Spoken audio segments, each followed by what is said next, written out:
There's a video. There's a video. It's right there in front of you.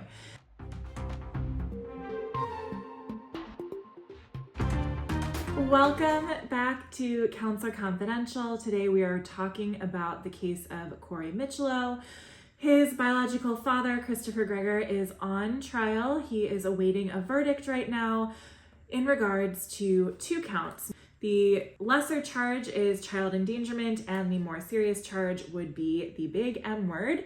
If jurors are not able to agree on the M conviction, they may be able to find him guilty on a lesser charge, such as aggravated manslaughter or reckless manslaughter. We are currently just waiting for the jury to decide. We have seen all of the evidence. We have heard from all of the witnesses.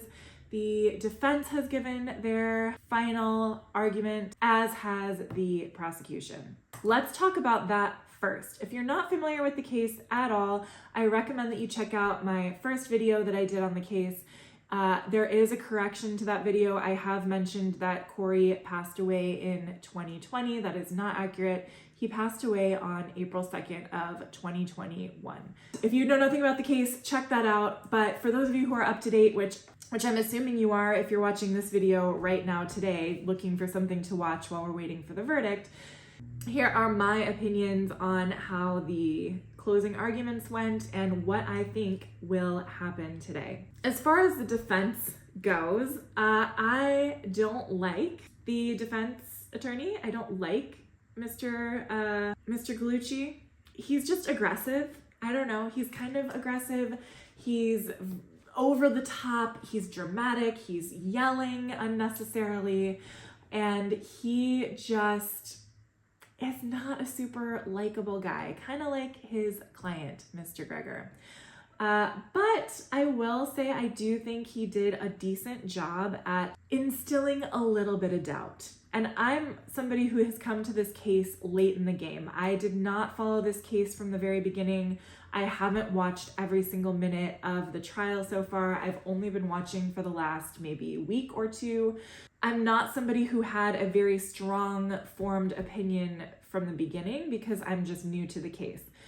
I will say that overall, my bias is that I tend to think that Mr. Gregor is guilty, allegedly. He's innocent until that jury comes back. But in my opinion, based on all of the information that is available to me on the internet, etc., it seems that he probably did something to Corey on that day, on April 2nd, 2021.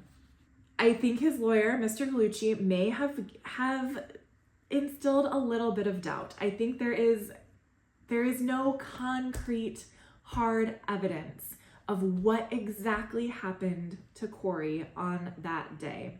Now, do I believe his theory that it was pneumonia? No, I really don't. I don't believe that. I don't think there's any evidence to suggest that it was pneumonia. We don't know for sure what happened. We just don't know for sure what happened. And that would, as a juror, I think that would make it a little tough for me to convict of the big M in terms of the charges that are against Christopher Gregor today. As far as the prosecution goes, I forget her name, I apologize, but I think that the prosecutor did a fabulous job. I think her PowerPoint presentation was on point, pardon the pun. And I think she did a really nice job of summarizing all of the evidence and summarizing all of the witness statements and testimony and really painting a picture of who Christopher Gregor is and what his state of mind was during that whole time in March and April of 2021. It sounds like the relationship between Chris Gregor and his ex, Brianna, I guess not even his ex, but the mother of his child, Brianna, that relationship was extremely contentious. It was extremely high conflict. It sounds, just from what the prosecution was sharing, of course, they're going to only share a certain perspective, but from how they were discussing the relationship between Chris and Brianna, it just seemed very contentious and very petty. A lot of like tit for tat, you know, you did this to me, you were late, so now I'm going to punish you. I think he probably would have preferred to take his anger out on Brianna if he could have. But because they were not in a relationship other than as co-parents of Corey, the only person he could take it out on was Corey, because he was a vulnerable person in his care who didn't really have a choice about whether he could be there or not.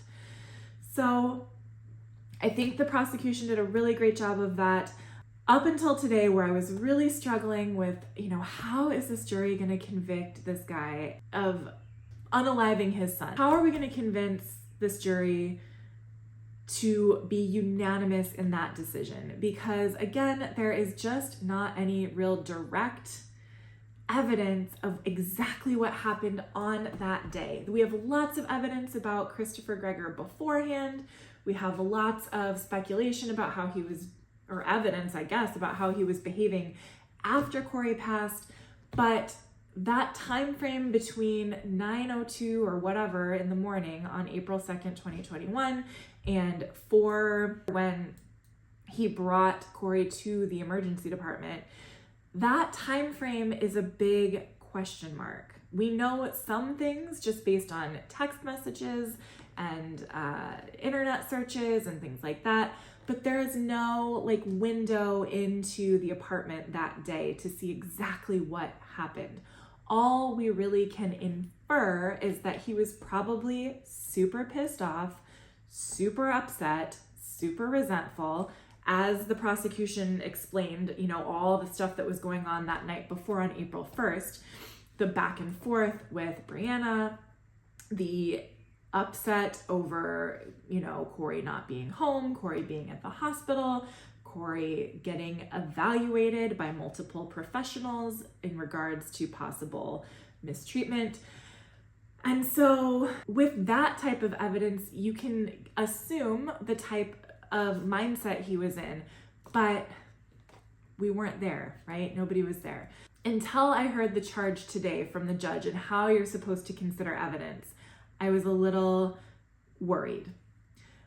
But today, the judge shared how exactly the jurors are supposed to interpret the law in New Jersey and how they're supposed to consider the evidence that was presented in terms of determining guilt or not guilt or innocence.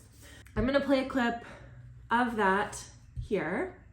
It is not necessary that all facts be proven by direct evidence. They may be proven by direct evidence, circumstantial evidence, or a combination of direct evidence and circumstantial evidence. All are acceptable means of proof. In many cases, circumstantial evidence may be more certain, satisfying, and persuasive than direct evidence.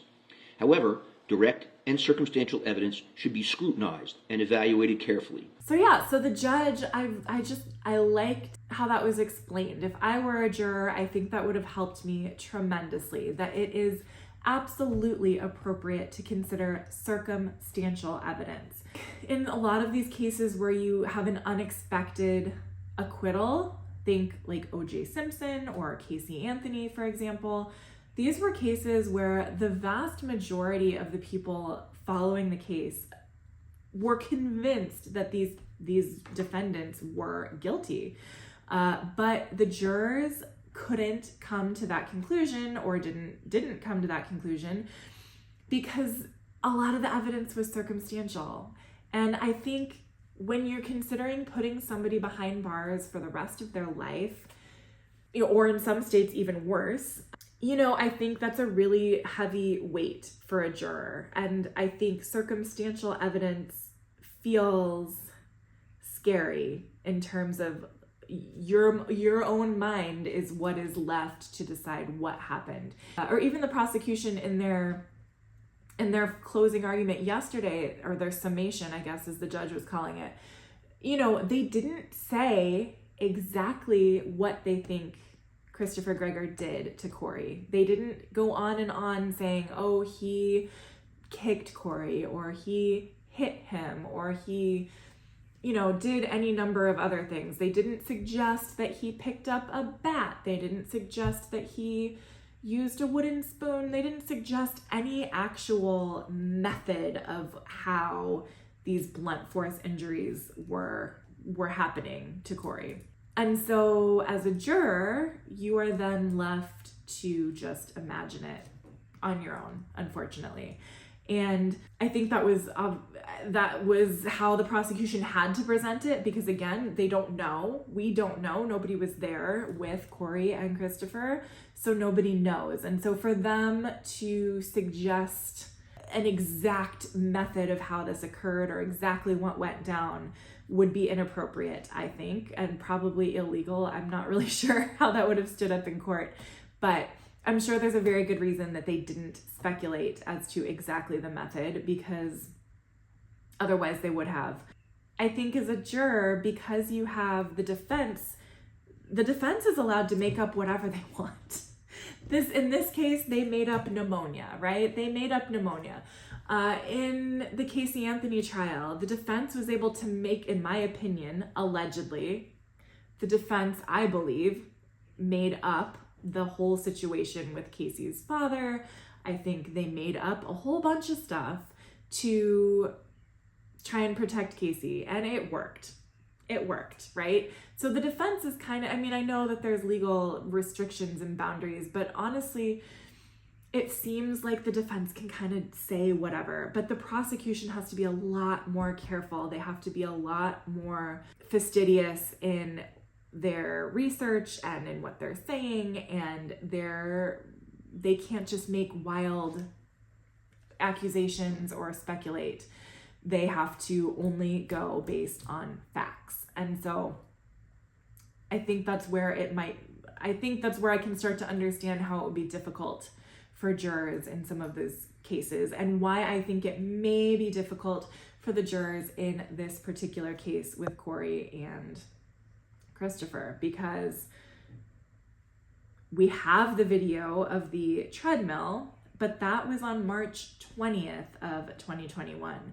There were all of these days in between March 20th and April 2nd. And I think when you have a situation where you can see hard evidence, then your brain wants that same hard evidence to prove the other allegation as well. It's like, well, I don't think the jury will have any difficulty with the child endangerment conviction. I think that'll be guilty. I've always thought they would say guilty for that, because there's a video. There's a video. It's right there in front of you. But the loss of Corey and Christopher contributing to the loss of Corey, I don't believe he would have passed if not for Christopher, allegedly. It's tough. It's tougher because there's no video. There's no hard physical visual proof, where in contrast you do have that for the other charge. So we'll see. Today we'll see. We'll have to just see. I think for the jury, they are gonna have to deliberate at least through the end of today. I would be surprised if they came back with a verdict today. I know there is one juror that has a wedding that they have to attend in the afternoon on Friday. It's not clear if that juror was eliminated today through that lottery that they had. They had a drawing to see which 3 jurors would be alternates and which 12 would remain on the jury to deliberate.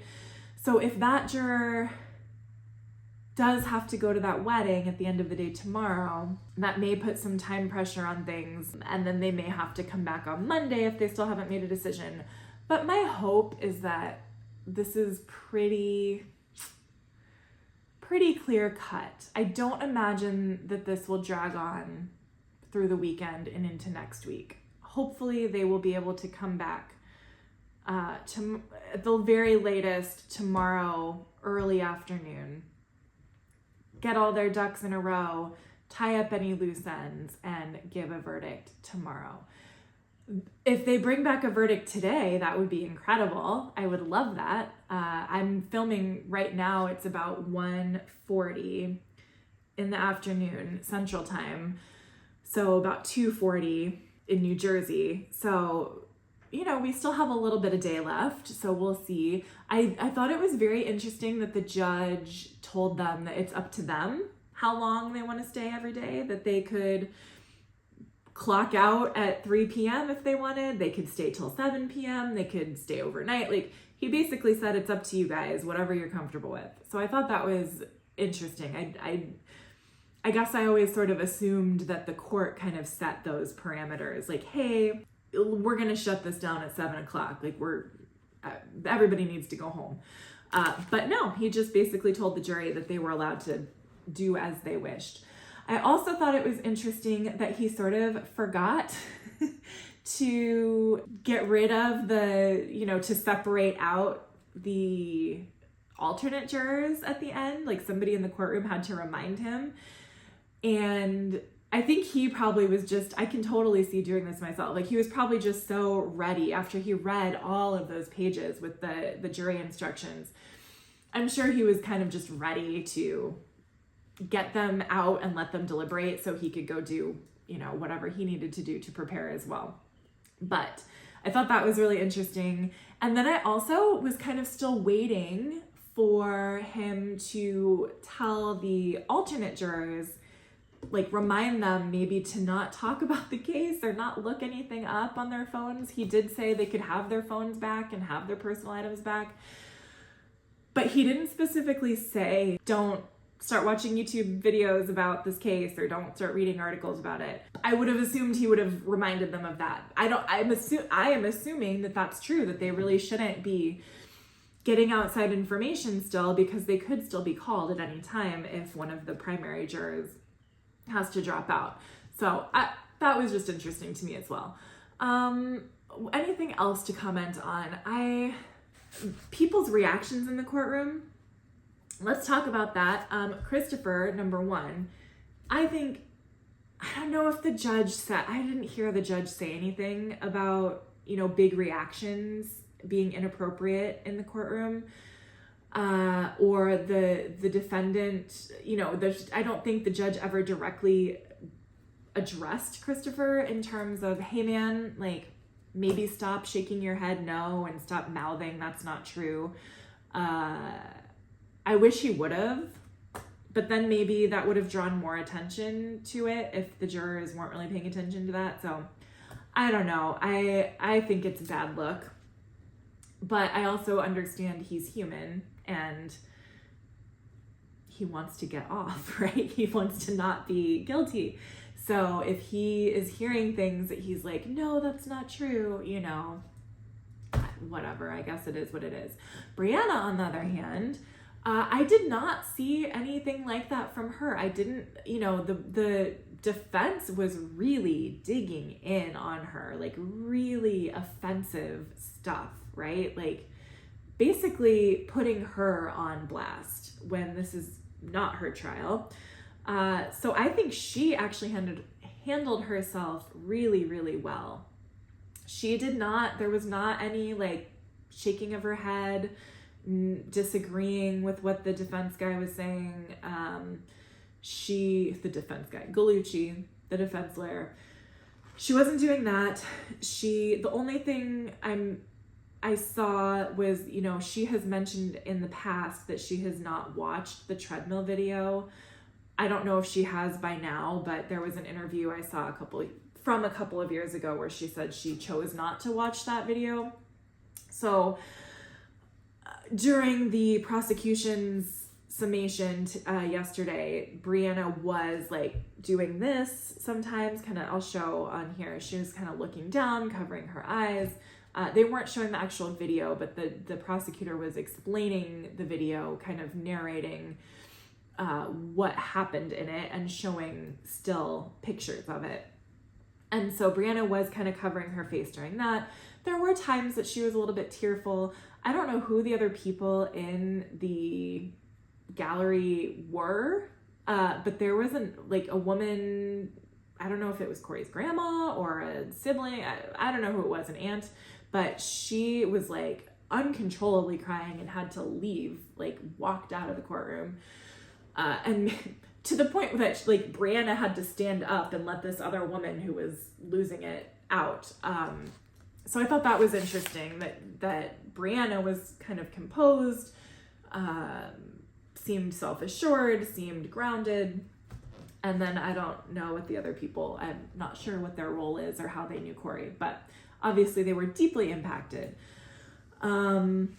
Christopher's parents were interesting to kind of watch when they were shown. They didn't have a ton of facial expressions. Corey's dad looked a little irritated throughout parts of the prosecution's summation, and especially when they mentioned him specifically. And yeah, I think that's it. I've been looking online. I've been watching the trial on Law and Crime on their channel. They have a good feed of it. Their chat has been really bizarre to me. Like, there are some people in the chat who are really angry at the judge. They think the judge is a bad judge. They think the judge is biased. They think the judge is, on the defense's side. I haven't seen any of that. I don't really know why people would think that the judge is biased. I haven't felt that way.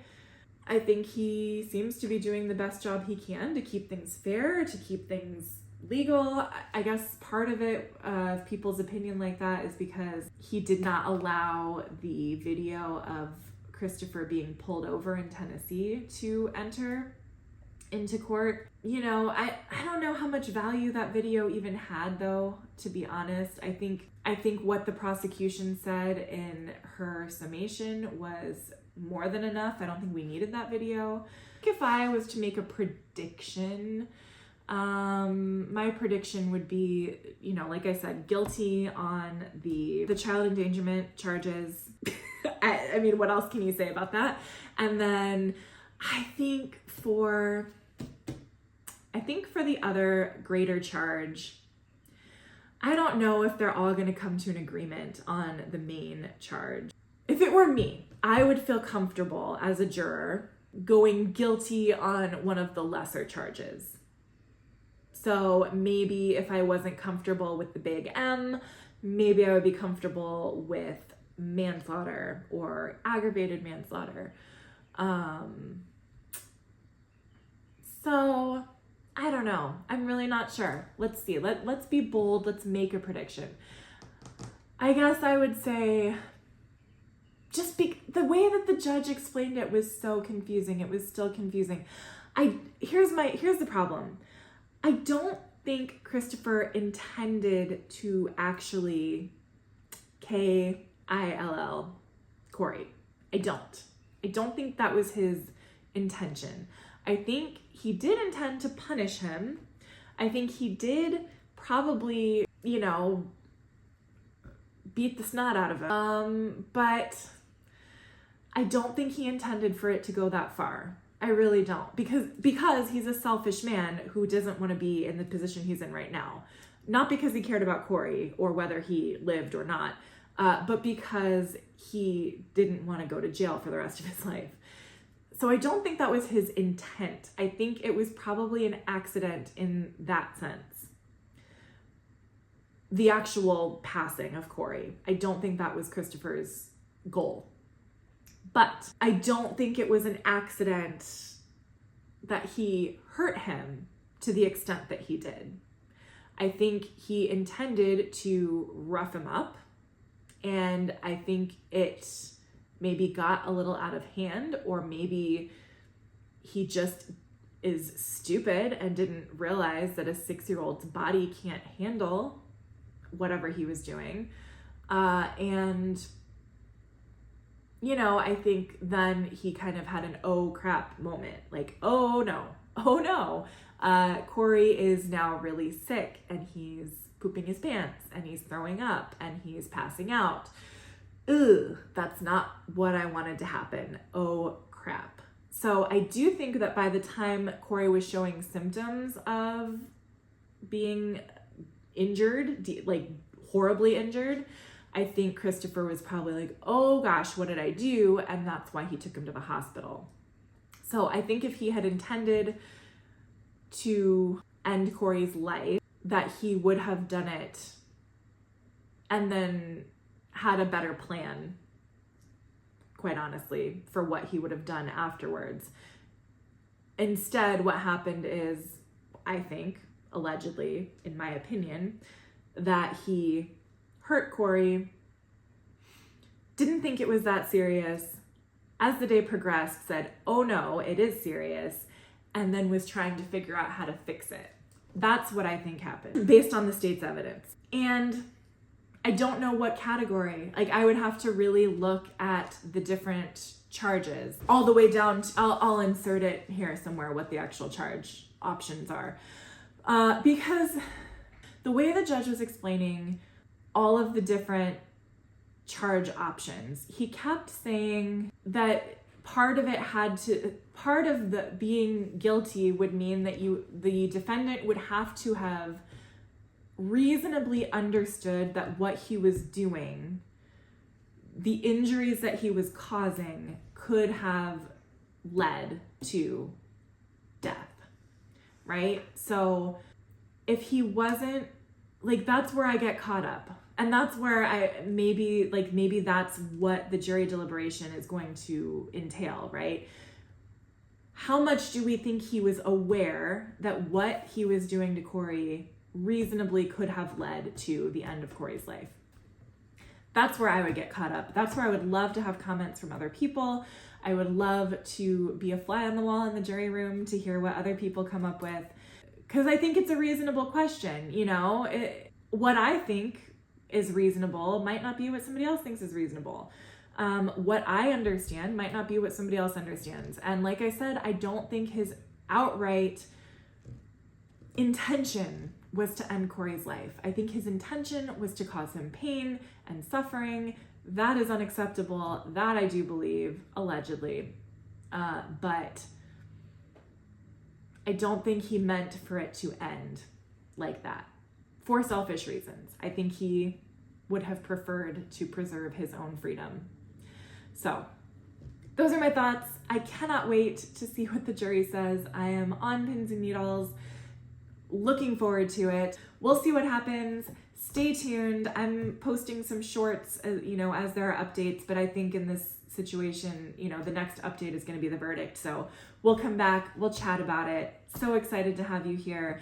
Thank you for watching. I will see you when we have a verdict.